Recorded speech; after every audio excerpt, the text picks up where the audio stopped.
Hello and welcome back to Continental Club, where we discuss the hottest topics in European football. We are at our new home of Football Daily every Thursday. I hope you guys are enjoying our new home. I certainly am. And you know what else I'm enjoying? The presence of Henry Hill and Michael McCubbin. Yes. Henry, how are we?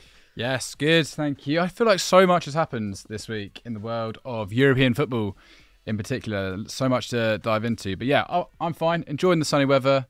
Good vibes in London. Absolutely. McCubbs, you've got your shorts on. I do have my shorts on. I feel like it's not quite got to 20 degrees yet, which is usually, my short weather thing. But it's been threatening to for so many weeks. I've given in. And it's, I'm enjoying it. I like it. Well, thinking of clothing and what we're wearing, a big thanks to the newly launched Sky Sports shop brought to you by Fanatics, who gave me this brand new Juventus jersey, 23-24, which is out now. So if you want your own, go follow the link in the description and head over to the Sky Sports shop brought to you by Fanatics. Personally, I think I look like a sort of like Chiellini's back in town. Yeah, we were saying the detailing of the Jeep Thunder Lightning is very cool. Actually, it's cool. I think it's quite smart. I mean, who knows who'll be wearing it next season, which we might get into in due course during the show, because they've just had that points deduction put back on. They're now outside the Champions League places.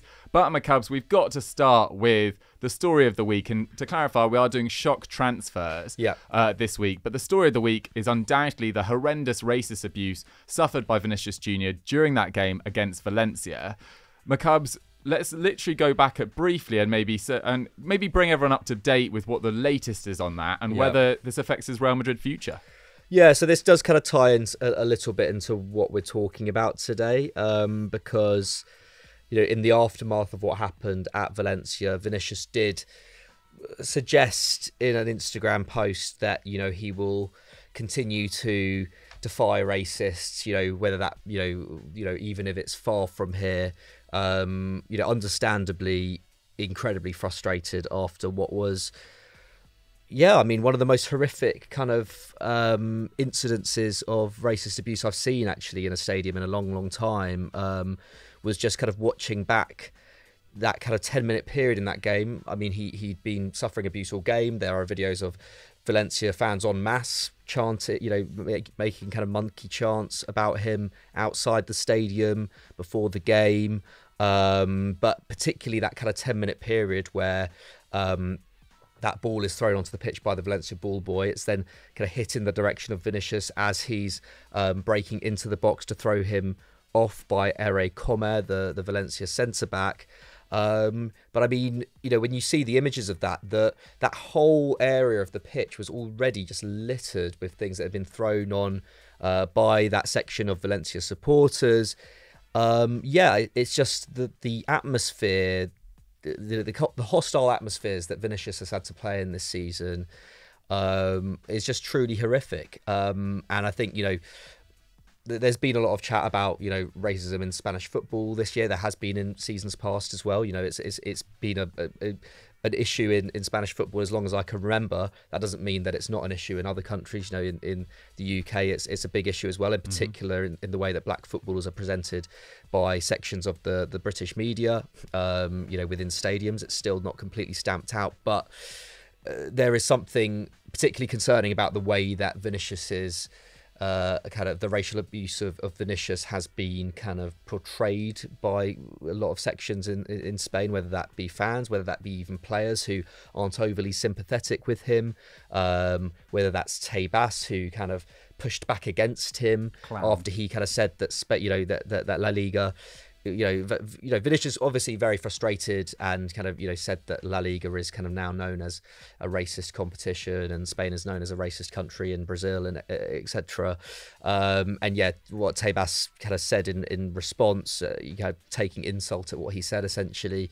It was very defensive when it didn't need to be. You should probably just acknowledge, look, we've had a really bad weekend for racism and not fight against this player that's going through hell at the moment. I thought it was a really immature response. And I think maybe what Tebas was trying to get at is the fact that I think La Liga, it's better late than never, I guess, but La Liga have taken more measures to try and deal with it this season, in particular in light of the incessant abuse that Vinicius has received. I think this is what makes it such a concerning situation, is that I can't remember a player getting so much abuse so continuously from so many different groups of fans over the course of a season. I think this was the 9th major incident this season. So the 9th separate match she's received abuse, or maybe not I think the 9th separate match, if I'm not mistaken. And I think clubs now employ more observers at games to report on these matters. The referee, I think, said to Vinicius that if there was another incident of it at the Valencia game, then it would have been abandoned. Probably should have just been abandoned there and then, given that there was abuse earlier in the game. There was obviously a tannoy, saying, that the game could be abandoned as well at the Valencia game. And of course, Valencia have now been hit with this 5-game partial stadium ban as well, but they're pushing back against that as well. Newspapers in Valencia kind of still being very, very defensive about the whole thing. And even then, when I was watching the highlights of this, the commentator on the game that I was watching, to be fair, an English commentator, not a Spanish commentator, saying, Vinicius does receive this racist abuse, but as we've seen, him, telling the Valencia fans that they're going to go down to the 2nd division, he's not a saint, and it's just it's not really relevant, is it? I don't think Vinicius doesn't need to be a saint. I think if you watch the kind of player that Vinicius is, he's not, he does have an ego. He is flamboyant, and he does and he does like to piss off the opposition. That's absolutely fine. That's within a player's right.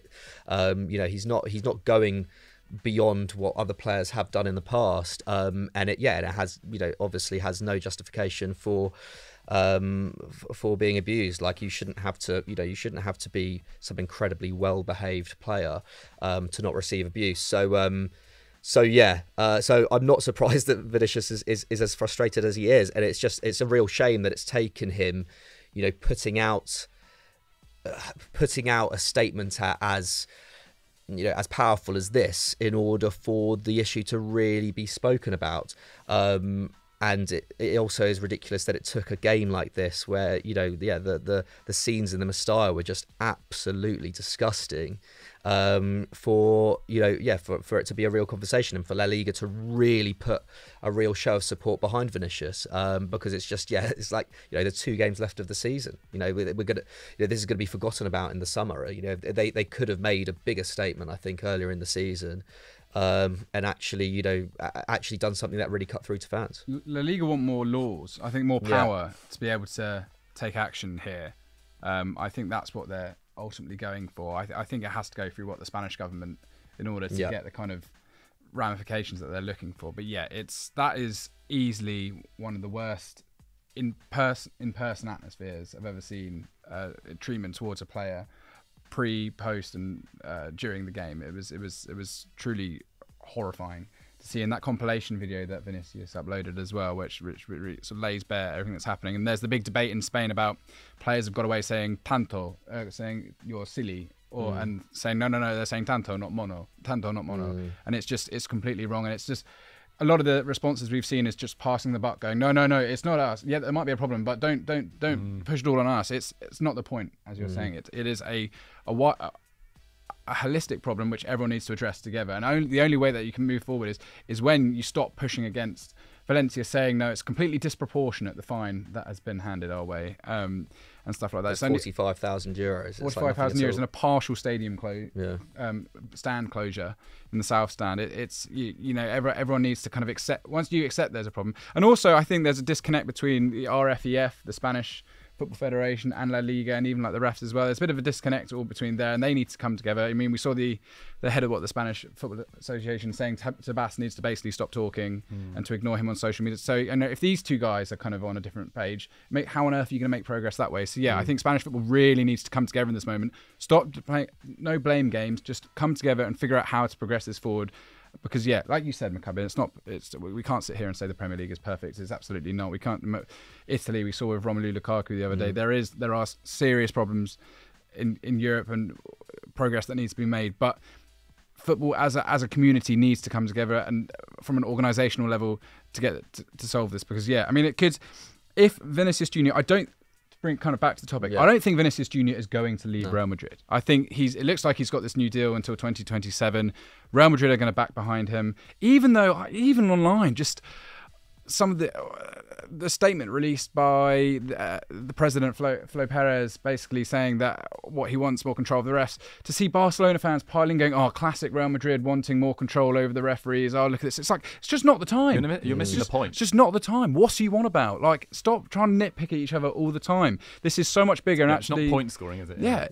Xavi came out, made a nice statement, basically saying it's, if you threw a brick at this wasn't part of the nice thing, but he said if you threw a brick if you insulted a construction worker, you probably get a brick in the head. Like, it's completely inappropriate what's happening. But then he's come out and said he's confused why his red card's been overturned. What are you on about? Like, stop picking at each other all the time. This is so much bigger than all of that, and it's just slightly absurd at the moment. I don't think Vinicius is going to leave. I think Real Madrid are going to throw their full weight of support behind him. He is easily the biggest icon on their star going forward. He's such a commercial asset to La Liga at the moment, at a point where they really cannot afford to lose any more big stars. So that there's the drain of talent going to the Premier League and beyond. So they need to hold on to players like that. So I don't think Vinicius is going to leave, but if this happened for another season, if nothing changes over another season, then I wouldn't be surprised if Vinicius goes, you know what, enough's enough. What else can I do? This is completely absurd. Yeah. Especially because the treatment he's getting is, as McCubb says, it's kind of rare in football history, let alone for a 22-year-old who is relatively still new to the European stage. And it's just horrendous seeing those videos, how isolated he looks, how unsupported he looks. And you just realise, you try and imagine what it's like to be in his shoes right now. It's almost impossible to, but what horrendous treatment. And as we say, we're not trying to point score over La Liga, even having this discussion. It's just a discussion that needs to happen. I mean, we saw Darren Moore, the Sheffield Wednesday manager, get abuse after the first leg prior to their comeback the other week in League One. And, as you say, Lukaku, Koulibaly, they've all been through racist abuse in Italy in the past. And that doesn't mean that it's not saying Serie A or the Premier League or the Bundesliga or Liga is perfect, but right now this problem needs to be addressed in La Liga, and they need to do more of it. McCubbs, if he was to leave, this is an imaginary scenario, which probably won't happen, as Henry says. Where do you think is most likely for him to go? PSG. I mean, I feel like almost every Premier League club isn't looking for a left winger this summer, at least not a left winger who's going to cost upwards of £100 million. Man United and Liverpool, I think, are focusing a lot of resources on their midfield or centre forward in the case of Man United this summer.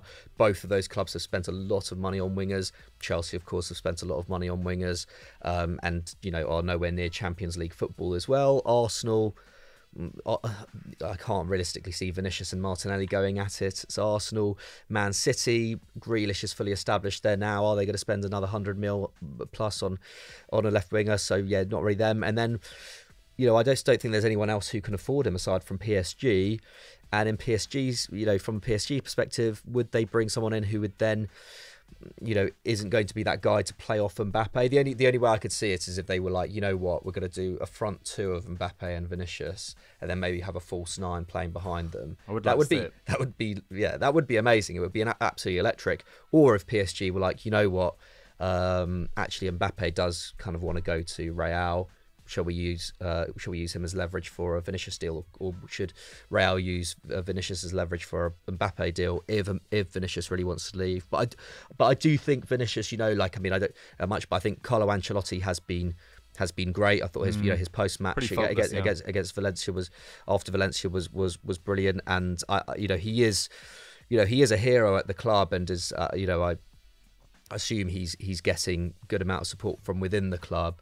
So yeah, you'd hope. I really hope Vinicius stays, because it would be such a shame for something like this to have forced him to take what would be a downward step in his career. I'm totally understand if he did want to leave Real Madrid as a result of this.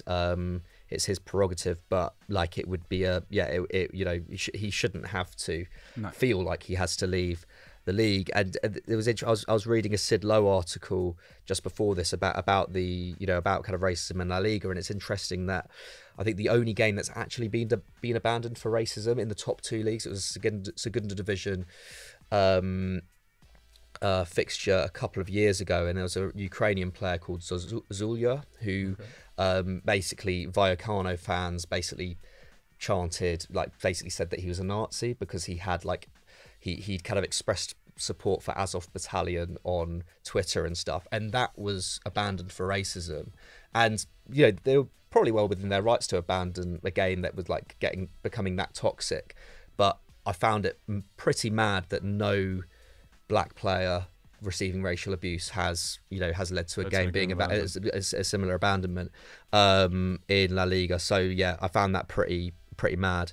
But anyway, enough of that. But yeah, I think Vinicius it feels like he's going to stay. There's not really been any talk. I feel like most of the reporting since the kind of far after that game has generally suggested that Vinicius will probably stay.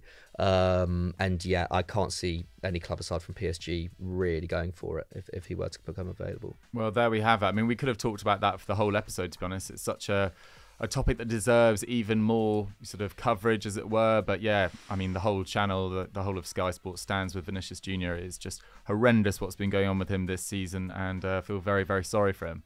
Henry, let's move on to our second topic, because there is a lot of talk about Joshua Kimmich potentially going to Barcelona, and more interestingly, newer news, which probably feels a little bit more realistic, Declan Rice potentially going to Bayern Munich. I mean, what are your thoughts on this? Well, I don't think they're both totally wild, in all honesty. So we've seen Bayern Munich have one of the most incredible implosions I can remember, in sort of certainly for them.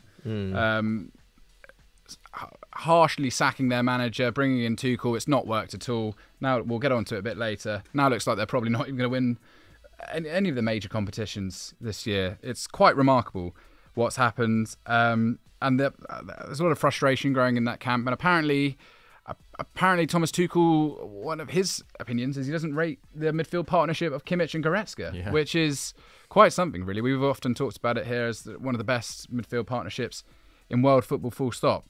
But not according to Thomas Tuchel at the moment. And there's been rumours that they're potentially going to try and offload him to Barcelona. Xavi said, yeah, it was asked about it. He was like, well, that'd be perfect. He'd be very, very satisfied. Like the with dream that. Busquets replacement. Be unreal. He is and he isn't. We'll get onto that in a second. Florian Plettenberg over at Sky Germany, he said that Kimmich has no intention of leaving. I'm not surprised to hear that. I imagine he's probably very comfortable. He's been at Bayern a long time. He's lasted a lot longer than he's lasted a lot of managers at this point. I don't think he's going to be too worried about Tuchel's opinion of him. And it's interesting that Kimmich was one of the people that really came out and supported Nagelsmann. He said he was one of the top 3 managers he's ever worked with, and if you look at the managers he's worked with, it's a big statement. Yeah. So I can understand maybe there may be a rift there.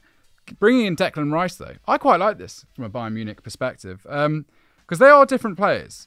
They are very different players, and I think what they're looking more for is more protection in front of that defence. And actually, Declan Rice, although he's talking a lot about wanting to get into the box more, he's wanting to make those late runs more. We've seen him score some great goals recently. So he scored at the weekend.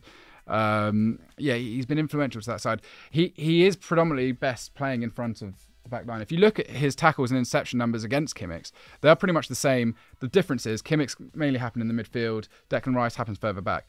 The thing is, what Kimmich is amazing at, if you were going to put those two and say one of you needs to unlock a defence with one pass, it's going to be Kimmich. Absolutely. It's not going to be Declan Rice. Declan Rice, love the guy to bits. There are limitations to his ability, and certainly in the final third. I think Kimmich is much more masterful there. But if you look at the ability to break the lines and drive with the ball, that's where Declan Rice really comes into his own. And Goretzka's numbers are way down on both of them on this front. Rice is head and shoulders above this. They're all pretty tidy passes on the ball, very accurate. Kimmich tends to be on the ball a lot more. I think that's probably more because he plays in that kind of in the middle there, and Bayern tend to have high possession up the pitch. But yeah, as a general enforcer in front of the defence, Declan Rice, he's got better aerial statistics than Goretzka and Kimmich. Like I said, driving forward, I mean, he's obviously been amazing for blocks and interceptions for years. That's where he's ranked among the very best in the Premier League for a very long time. So yeah, I can completely see why they're looking at this guy and thinking, you know what? Maybe we do need some more protection in front of the defence, because what Bayern do not lack is attackers and the ability to go forward. And if you think that Musiala is probably going to start playing in that hole behind an attacker when they eventually go and get one, I think it makes sense. My only thing for Bayern is, because Plettenberg has said that this is genuinely true, they are looking to make contacts with Rice's camp. And he said, I think on Wednesday, so this goes out on Thursday, on Wednesday he said that they would be willing to play the financial package which West Ham are looking for. And I imagine West Ham would be more open to selling to Bayern Munich than they would be to Arsenal, even though I think Arsenal would be tough competition. I think his heart is set on going there, in all honesty. But yeah, I think that he would be. I can see why they want to go for him. But do you think? Sorry to interrupt. Do you think this is more of an idea to play the three of them together, or is this if Goretzka leaves? Is this if Kimmich leaves? Because you think if they play a midfield three, then they probably won't play a number 10, and then where does Musiala play? Yeah, well, we've talked about the fact that they really need a striker. So if they're going to go in big money on a central midfielder, then surely they need to raise funds in another way to get a central striker. I don't think they can get the money they want for Sadio Mane this season if he's going to go as well. So yeah, I do think that maybe there's an idea to move Kimmich on, because we've seen other midfielders there, Gravenberch. They don't get any minutes whatsoever. Maybe that's because they're not trusted by the rest of the camp. But in my head, I was thinking maybe if they offered Gravenberch for Rice, that could be a nice little sweetener. Because they'd still need a lot of cash plus Gravenberch, but yeah. Absolutely. But I don't think this is going to happen. I do think that Rice is going to go to Arsenal, and I do think that Kimmich will probably stay around. But the transfer window goes on for a long time. So I wouldn't be shocked if coming to the end of the window, there's a bit of rumblings, discontent. We'll see what Bayern's plans are in the summer. They basically need to sort out the organisation. Salihamidzic, Oliver Kahn, proven to be basically being a bit stupid. The fact that Nagelsmann found out he was getting fired over social media is one of the most amateur things for a club that was criticising him for riding around on motorbikes and skateboards. It's pathetic. So they need to sort that out. I'll be interested to see. I would watch this closely. I don't think this is as clear cut as the media have made it out to be. Interesting. I mean, you make a good point about if they get the two same offers from Bayern or Arsenal, they'll want to sell to Bayern. I just can't imagine them stumping up that sort of cash really for him in the midfield, unless you say a big one of these moves go. I just can't see Kimmich or Goretzka going, despite these rumours. I'm not sure. I think the thing is with the English player tax doesn't work in quite the same way when selling to a foreign club, does it? I can't see Bayern beating Arsenal in a bidding war. And like you said, I think Declan Rice. I can't see Declan Rice moving out of London, let alone moving out of England. He just seems like the sort of guy who probably just wants to spend the rest of his life in London. He has a big friendship network here, doesn't he? And I think Arsenal seems like you say, he's got his heart set on. I like it. Right, let's move on to Neymar to Man United, and this came in from itg_1221. We do need to talk about this because earlier this week, Sky Sports News reported that Neymar's representatives had made contact with Man United along with a number of clubs, and this comes out every summer. And surprise, surprise, it's subsequently emerged that Man United aren't particularly interested in signing Neymar. It's as I say, the same thing that happens every 12 months. He's had another difficult year. Since February, March, he's been injured pretty much on and off. He's had fans turning up to his house and chanting for him to get out of the club, at the same time as those fans going to the club's headquarters and chanting for the board to get out. It's just a really, really unhappy club at the moment. And if you do want more information about that, go check out our How to Fix PSG on Sunday Vibes last Sunday, a really enjoyable episode. But yeah, I think if PSG could sell Neymar this summer, they'd 100% sell Neymar. But it's just not a sort of market where anyone's really going to dive in for Neymar. The only club that I could see possibly going for him is Todd Boehly's Chelsea. But I don't think they're going to do it. I mean, he's 31. He's again missed about 20 games this season with injury. I think he's now well over 100 games missed since joining PSG. And it's a real shame because when he is fit and when he is motivated and when he is on the pitch, I still think he's a top 5 player in the world, to be honest, at least in terms of ability. But we just don't see enough of it. I mean, even this season, 20 goals and 14 assists in 32 games for club and country. That's amazing. But he's on a rumoured £600,000 per week. He's 31. He's injury prone. Man United just aren't going to go for him. And he plays in the same position as one of their best players in Bruno Fernandes, who's come off a really underrated season, in my opinion. So we can put this firmly in the not happening category. I wonder if Real Madrid would, for a short-term deal until they can get a Haaland figure. I wonder if he could go there, because at least he scores goals. At least he could be an option. He's not going to be fit the whole season. To interchange with Benzema. To interchange with Benzema. I think that's the only foreseeable scenario I can see. But then again, PSG and Real Madrid do not. None of them seem to like talking to each other. Those PSG, Barcelona, Real Madrid. So I can't quite see that communication happening. But if it's a case of getting off the books, that's the only way I can maybe see it happening. Him and Benzema dovetailing off. Yeah. Interchanging. Okay. I think he's more likely to end up in the Middle East, to be honest. I don't really see him going to somewhere else in Europe. Let me know if you disagree. Also, if they're losing Messi this summer, potentially quite a good idea to keep around one of the most creative players in the world when on form. But if that rumour was potentially mental, Get a load of this, really. Ansu Fati to Wolves, McCubs. Yeah. What is going on with this one? Yeah, I think this comes in from the same Twitter account who sent that one in. Let's run down the situation here, because Barcelona are keen, or at least Joan Laporta is keen on Ruben Neves. We spoke about this last week, didn't we, in terms of trying to find a Busquets replacement. Go and check that out if you want to see that, kind of hear about that in more detail. So Ruben Neves is a Jorge Mendes client. So is Ansu Fati. Barcelona need to raise funds, surprise, surprise, if they want to make any of their transfer business this summer happen. They're supposedly keen on Neves, or at least Laporta is keen on Neves. Xavi, in terms of finding a Busquets replacement, is more keen, and I think less surprisingly, more keen on Zubimendi at Real Sociedad, who we've spoken about before. I think he would be quite a good fit. But also he's pretty keen on Kimmich as well, who would be, I think, an amazing fit, at least if they were going to switch from a midfield three into a kind of double pivot with him and Frenkie de Jong. Like, that would be pretty tasty. Ridiculous. But if Barca were to go for Neves, or if they want to spend significant money on any central midfielder this summer, it seems, then they need to get Fati off the books, or they need to make a significant profit on Fati. He's obviously one of their only real kind of sellable assets who could realistically leave this summer, in terms of the fact that he's, broken.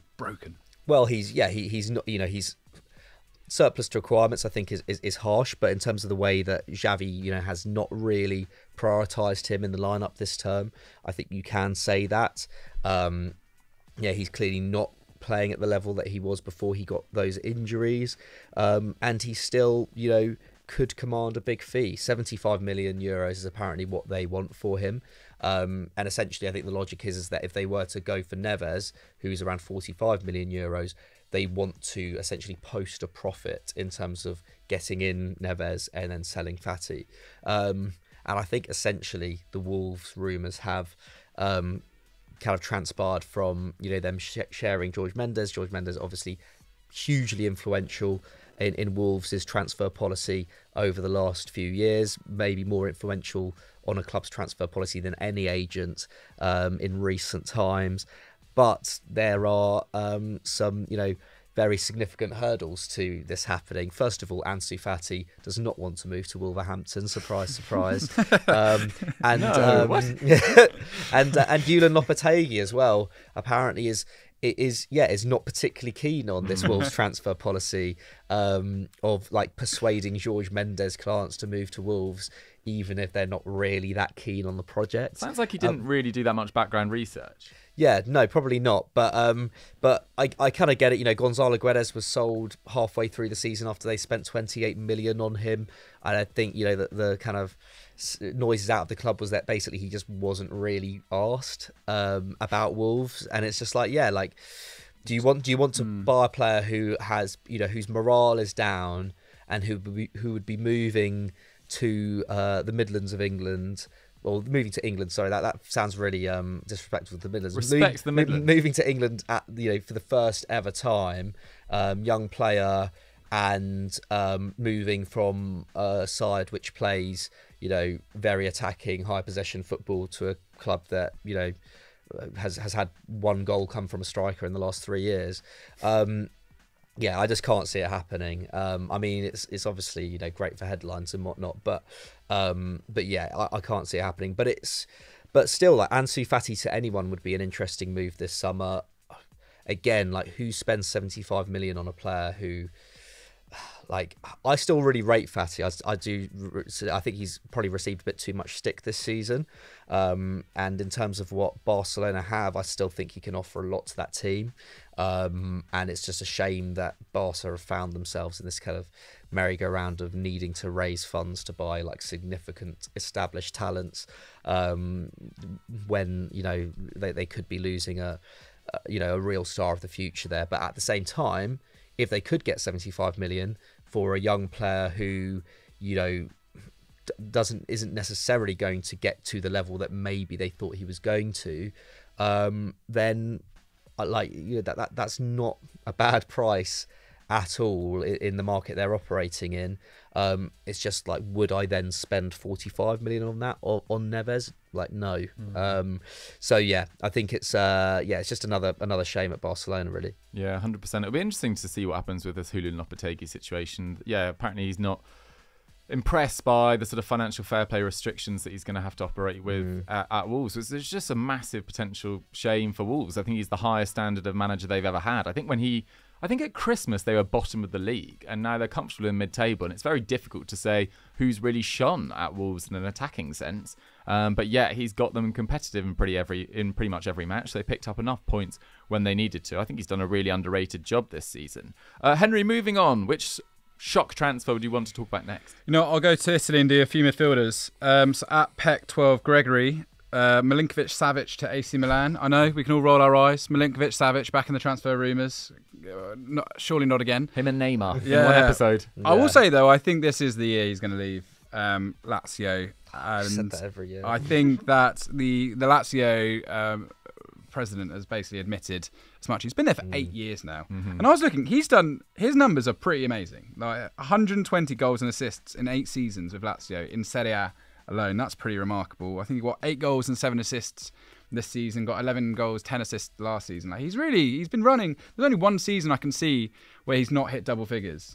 So yeah, he deserves respect, and I probably at 28 he does probably deserve his move. Apparently Stefano Pioli, according to Gazzetta, has said that he wants SMS to play in his kind of hole behind the attack. They need to. Maldini has said they're going to invest money this summer. They need to capitalise on the fact. Now it looks like they're probably going to get Champions League football again due to this farcical situation with Juventus. So they will have money there to really go after and get some players. Talk that they want Loftus-Cheek as well. Fabrizio Romano said that. You a fan? I don't mind that. 27 years old. I wouldn't pay 24 million euros for him. I'd be looking to get lower than that. And maybe with Chelsea's deadline. He have 1 year left on his contract as well. It does seem like quite a lot. Yeah, I don't know why you'd go for Milinkovic-Savic and Loftus-Cheek though, because they're quite similar. In the midfield, they're quite. Yeah. It depends who's leaving really, but I just feel like they've got.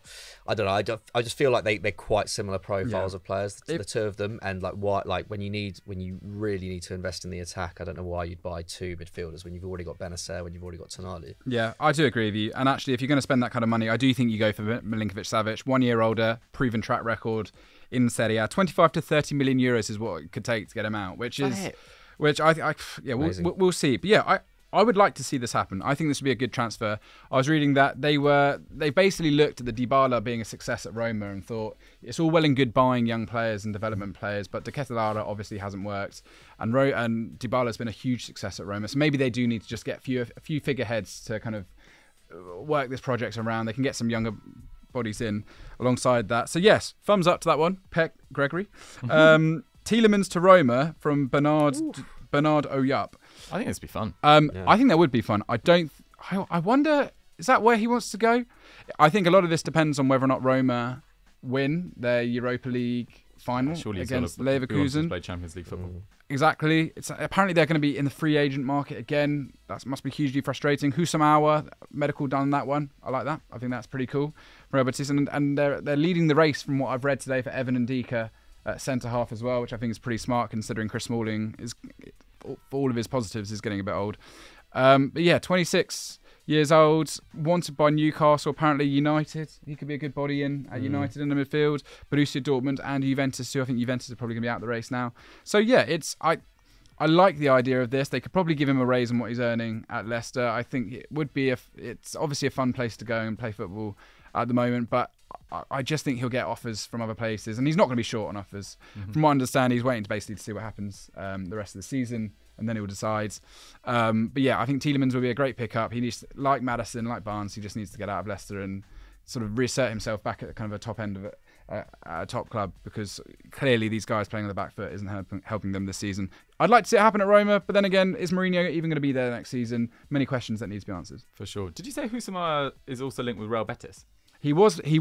I think Real Betis were really pushing for him too. Right. I think he's done a medical at Roma. Gotcha. So he's going to go there, which is, I think Wijnaldum's not getting any younger. Well, he's only on loan, isn't he? And then Matic as well. I think Husam will be a really tidy player to have in midfield. And they've had to play Brian Cristante in defence so much recently as well because of Chris Smalling's injury. Nice one. Let's move on to Abtahi06 suggestion of Julian Alvarez to Bayern Munich. Now, this was talked about in Bild, not the most reliable German source, and then backed up by the Daily Mail, not the most reliable English source. But apparently Bayern Munich want to sign Julian Alvarez and Adrien Rabiot this summer. Neither of whom I could actually see them realistically going for, to be honest. I think they can aim higher than Rabiot. And Julian Alvarez, I just don't think Man City are going to want to sell him. I mean, They only extended his deal in March to 2028. He's had a phenomenal debut season in English football, playing in a variety of positions, playing as a super sub in most occasions. But yeah, to finish with 17 goals and 5 assists in 41 games. As I say, coming on in different scenarios. And actually, most of his goals have come as a starter. But it was important last summer when they got rid of Gabriel Jesus and Sterling for not just Haaland to hit the ground running, but the understudy in Alvarez to really chip in at different points as well. And he's done that and more. And yes, Haaland probably would have compensated for the Sterling Jesus absence by himself because he's scored over 50 goals. But for Alvarez to chip in as well at crucial points, to give Haaland a bit of a break in the final 30 minutes of games and in lesser games as well, has been, a massive, massive moment. Would he be awesome for Bayern Munich? Yeah, I think he'd be incredible, but I just don't think he's going to go to Bayern Munich this summer. I think maybe in a year's time, if he's played another year of being an understudy to Haaland, maybe he would, angle for a move, but I just don't think it's going to happen this summer, especially on the back of winning a World Cup and potentially winning a treble this year. So can't see that happening. Ben Flyde suggested Federico Chiesa, to Inter Milan.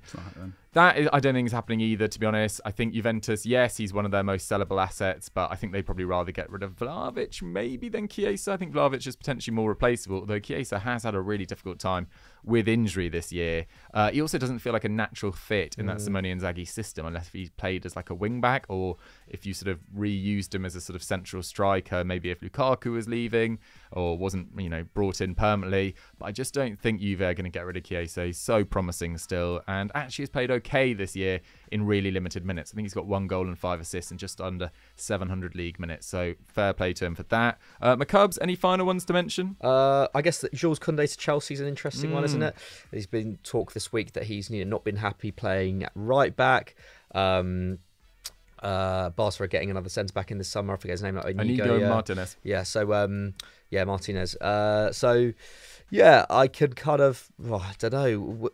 The thing is with Chelsea, I don't really see where he fits at Chelsea now that they've got Badia Sheil in. Now that they've got Wesley Fofana in. Malagusta arriving as a backup right back. Malagusta at right back. He's not going to go to Chelsea just to play right back again, is he? And that's not going to happen anyway. You've got Colwill coming back as well. Yeah, I don't really see why Chelsea would go back in for him, especially after the saga of last summer. Do they really want to, deal with him again in that sense? Not really sure about that one. And then Vlahovic to Napoli from Bhutan Rockstar. If Osimhen leaves Napoli, then maybe Vlahovic, and I think there's no way that Juve, I don't think, would be able to sell Vlahovic for more than what they paid for him. I think there might be better options out there for Napoli, if I'm honest. But in terms of a player who has, played a lot of Serie A football now, will probably suit Napoli's style of play actually more than Juve's. Not the worst shout, but I feel like, still feels unlikely for some reason. I feel like maybe a club outside of Italy will go for Vlahovic ahead of them. That feels very tied into Spalletti's future and Osimhen's future as well, because potentially Rafa Benitez going in at Napoli, maybe he wouldn't want to swap Juventus for that. Yeah. Guys, just quickly, which of these shock transfers do you think is most likely? Now, I put you on the spot. Yeah. I'm going to go with, they're all pretty unlikely. Maybe Milinkovic-Savic to Milan, according to Henry's reports. I do like that, to be fair. On the ground, yeah. According to Henry's reports, exactly. The Henry Mail. I'm actually going to go with Kimmich to Barcelona, even though it does feel very, very unlikely. Henry? Oh, yeah, I'll go Kimmich to Barcelona. I'll join you there. Although I will say, if Bayern waived 70 to 80 million euros at Man City for Alvarez, I'll be interested to see what they do, because he is that kind of player, I think. I think he's got that ability, and I think Bayern might be sniffing a sort of super bargain in the sense that he could be even more, and he's not. Ein super bargain. Ein super bargain, yeah. So I do think that it's not. I know City don't need to sell financially, but if they were offered a ton of money for him, and not more than like other super strikers are earning, because they can't command more than other strikers, I'd be interested to see what they do. So yeah, I'm just intrigued. Wow. Yeah, I do think I was going to say Julian Alvarez. Yeah, like I don't know if Bayern would stump up that much, but like he does. You know, he deserves to be playing. You know, starting for a Champions League club up front, and yeah, like City, you know, they do take kind of good fees for players, and they do allow players to leave if they really want to leave. So yeah, like it's not completely out of the question, I don't think, that move. And I think, I don't know, yeah, like you say, Dukes, I think it would be a sensational move as well. Like it would be, you know, potentially kind of game changing for Bayern's kind of development in the next few years as an attacking team. So yeah, I do really like that. But also, yeah, the Milinkovic-Savic to Milan one, I feel like that does make a lot of sense if they can get him, you know, if they can get him at a decent price. Fair enough. There we have it. Ansu Fati to Wolves, not getting a mention in there. No. Please don't do that, Ansu. Please do not do that. Guys, what do you make of those shock transfers? Which do you think is most likely? And let's move on to our big match predictions. Okay, just to quickly review last week's results. Not a good week for any of us, actually. Bayern versus Leipzig. McCubs and I both backed Bayern. Henry went with a draw. It was 3-1 to Leipzig, of course. Wow. That result blown it wide open. No points, though, for us. Napoli versus Inter Milan. McCubs and Henry both backed Inter. I went 1-1. It was 3-1 to Napoli, so no points to any of us. Sevilla versus Real Betis. I backed Sevilla. Henry went Betis. McCubs said 1-1. It was 0-0, so one measly point on that week to McCubs. So I'm on 62 now. Henry's on 49. McCubs is on 43. This is the final weekend in the Bundesliga, but it's our penultimate round of big match predictions. So barring something really, really dramatic, it looks like the table might stay as it is, but we will see. We will see. Right, let's kick off with Dortmund versus Mainz, though. Oh. Huge game. Biggest game of the weekend, in my opinion. Saturday, 2:30 p.m. and the Championship playoff final as well. That's a big game as well. But anyway, Saturday, 2:30 p.m. First versus ninth. There's 25 points between them. It's not a big game in terms of the two teams going at it. It's a big game because Dortmund, with a win, can win their first Bundesliga title in 11 years. I watched their win over Augsburg last weekend. Thoroughly enjoyed it, actually. They played very well from start to finish. They were helped by the fact that Augsburg went down to 10 men thanks to Felix Udekai getting sent off for a sort of quite cynical foul.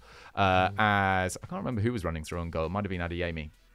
Either way, Felix Udekai was a guy we talk about 4 years on the channel quite a lot when he was at Wolfsburg, but as sort of his career has slightly stagnated at Augsburg. But anyway, Dortmund, it's an amazing story. Sepp Haller missing 23 games with testicular cancer, coming back, and I think when he came back they were 6th, and now they're in line to win their first title. It's really, really incredible. And Mainz are not in great form, guys, so it could well happen. Yeah. They've had an amazing season under Bo Svensson, but they can't finish any lower than their current position of 9th. But they have lost their last 4, conceding 13 goals and scoring just 3. They were beaten 4-1 by Stuttgart last weekend and took the lead in that game. So that was pretty demoralising, although Stuttgart's finishing was outstanding. I think they only created just over 1 XG, but scored 4. So that was pretty remarkable. And Bo Svensson has continued that sort of amazing consistency in and around that mid-table spot. And they've got some useful players. Ludovic Ajorg, Aaron Martin, I like at left back.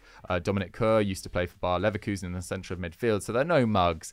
But it does feel like it might be done. I'm going to go for a Dortmund win. I think they just get over the line. I'm saying 2-0. Henry. Oh, my God.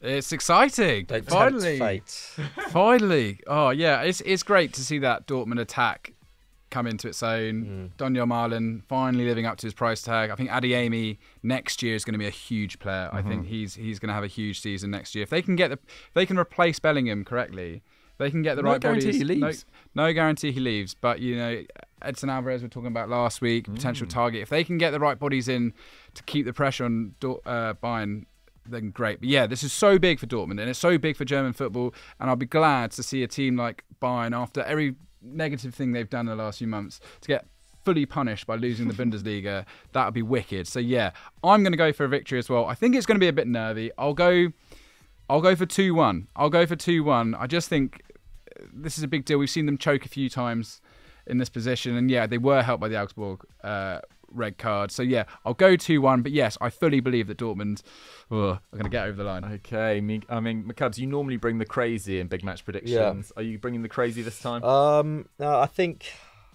Yeah, I don't want to tempt fate, but I do. But it does fit. But it does feel like Mainz have lost their last 4. They don't really have an awful lot to play for, and also they have an affinity with Dortmund. Jurgen Klopp, Thomas Tuchel. This is true. They hate Bayern as much as any club. So I think I'll go for just for laughs. I'll go for 3-2 to Dortmund. That bonus point. Yeah, for that bonus point, exactly. I'm how many points am I away from you, Henry? I'm 6 points away from you, so who knows?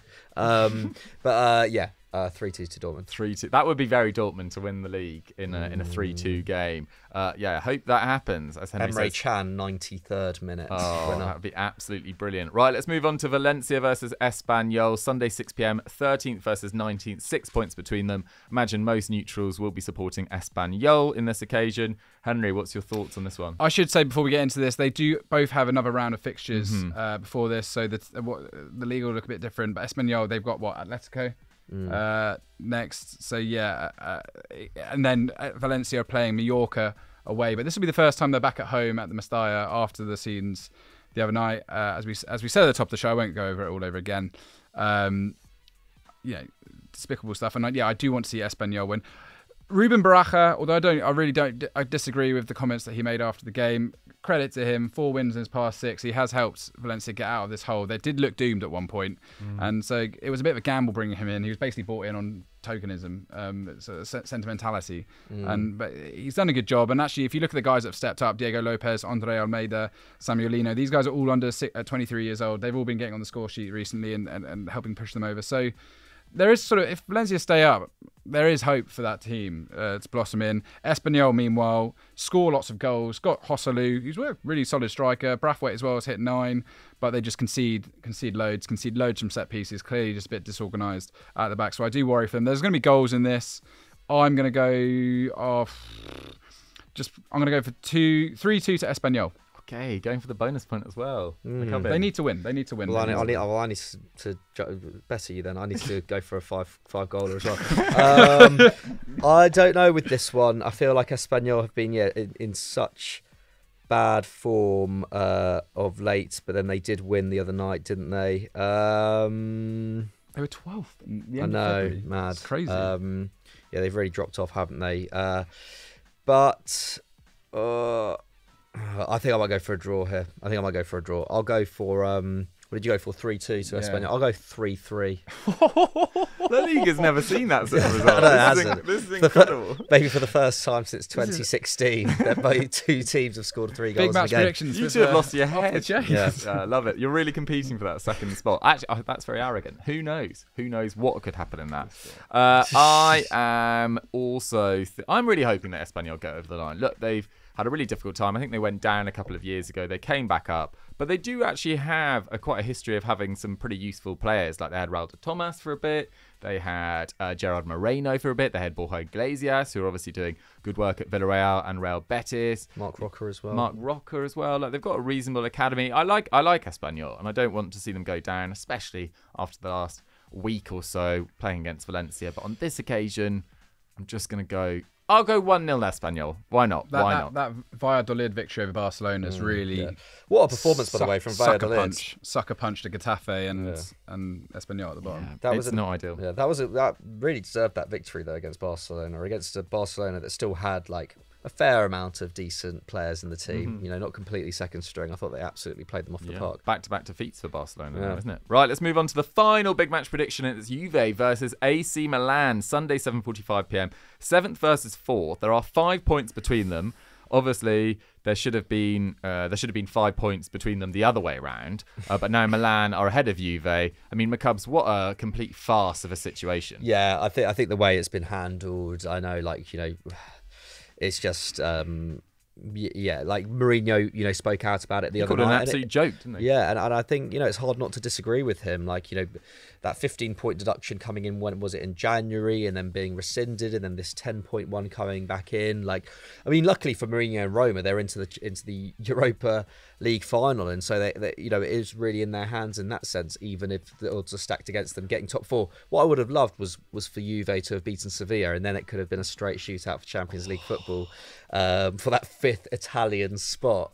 Especially because we just can't have Sevilla win the Europa League this season. Oh God, that would be awful. After the season that they've had, come on, you can't just always have Sevilla win the Europa League. But they also are in better form than Roma, aren't they? So it's it would just be ridiculous, wouldn't it? I feel like it's written in the stars for Mourinho to win another Europa League, to be honest. But I do agree with him. You know, it obviously does change the way that teams prepare for games and the way they plan their seasons, and for Juve to have found out, for the players to have found out about that 10-point deduction just before going out against Empoli and then getting smashed 4-1 by them, like, it's just cruel. It is cruel, and it's just like, you know, especially given that, you know, this has nothing to do with Allegri or the players. Like, this is, I mean, obviously with all of these things, players, you know, ultimately suffer for the actions of, directors and owners and sporting directors, etc. It's not, Juve aren't unique in this, but it is frustrating in terms of, the way that this top four race has gone. Nevertheless, great news for Milan, especially after going out of the UCL semis. Got a great 5-1 win against Sampdoria on the weekend. I think Giroud's got double figures in consecutive league campaigns for the first time since he was at Arsenal, which is pretty mad. But yeah, so I mean, going into 2 games left in Serie A. Milan are 3 points ahead of Atalanta, have a slightly better goal difference than them as well. So if Milan do win this game away at Juve, then they are pretty sound going into the final day of the season. I think they just need to get a point essentially in the final day. Or if Inter beat Atalanta this weekend as well, then then it's done essentially. Or if Atalanta fail to beat Inter and Milan win. If Juve win, however, I think they still need, Roma to lose their game against Fiorentina. They need as well Inter to beat Atalanta. So the teams between them and Milan, drop points, and then they would, I guess, need to win again on the final day and Milan to lose on the final day. And I think that's the only way they can do it. But yeah, so the top 4 race is still very much on, regardless of this points deduction. It's just that Juve are in a pretty weak situation, and that this is a must-win game for them. Do you think they'll do it? I don't know. I feel like Milan. I just think Milan have a bit more in them in these kind of situations over the last couple of years. I don't think they would have win. I think it might be a really hard fought draw, this game. I think it would be a really good one to watch, despite both teams not being the most entertaining in the league. There's so much to play for here. Juve will be super up for it, but so will Milan. I'm going to go 2-2. 2-2. The old 2-2. There you go, the old 2-2. Big match prediction favourite, that. Henry, you in agreement? Yeah, I think Juve are going to play with venom. I think final home game of the season. That does seem to be a big thing at the moment. So yeah, 3-1 to Juve. I think they're just going to go out and go, you know what, sod this. Really? I would normally agree with you. Like, they played so well after the initial points deduction. I just feel like to get it taken away, then put back on them, it's just such a punch to the gut. Yeah. And so many of those players now will be thinking about their futures. It's also quite a young team in places as well. And it's just been really, really cruel. And it changes every single game. It changes the mindset going into every single game. It changes the substitutions made in every single game. It changes the decisions from the manager in the build-up. In all this top 4 mix, it's not just Juventus. And I just think it's been handled so badly. So for that reason, I think Milan get over the line. I think it will be 2-1. But a close game, but 2-1 nonetheless. Guys, get your score predictions for those 3 games in the comments down below, and let us know what you guys made of those potential shock transfers as well. Anything you'd like to push to, Henry, that's gone out on Football Daily recently? Oh, yes. I don't remember. Amad Diallo? Oh, yeah, Amad Diallo. We had a good interview of him, which is really good fun. Go check out our shorts. If you haven't noticed, we've been pumping them out. So, absolutely. Yeah, go. There's some fun stories there. Fernando Torres fighting with Arbeloa. 25,000 of you have watched it so far. Let's get another 25. Yeah. I like it. McCubs even? I think if you do want to kind of hear more of our take on Vinicius' situation, Patrick did a really good "Why You're Wrong" on it. Not really why you're wrong, but like, you know, a good discussion on it. This was back in March, I think he did it, and it's just a very good dissection of the kind of the way that Vinicius has been treated from kind of all kind of angles in Spain. He did a really good job of it. Probably, you know, a better job than we could have done with our discussion. So yeah, if you want a kind of more in depth, bit more of an analytical view of that, go and check that out. Nice. And if you're a Newcastle fan, go check out Team Talk. You might get a little bit cross. The comments are flying in. But yeah, guys, thank you so much for watching today's episode. Get excited for our weekend content. We've got some great stuff coming for you, and we'll catch you next week. Bye-bye.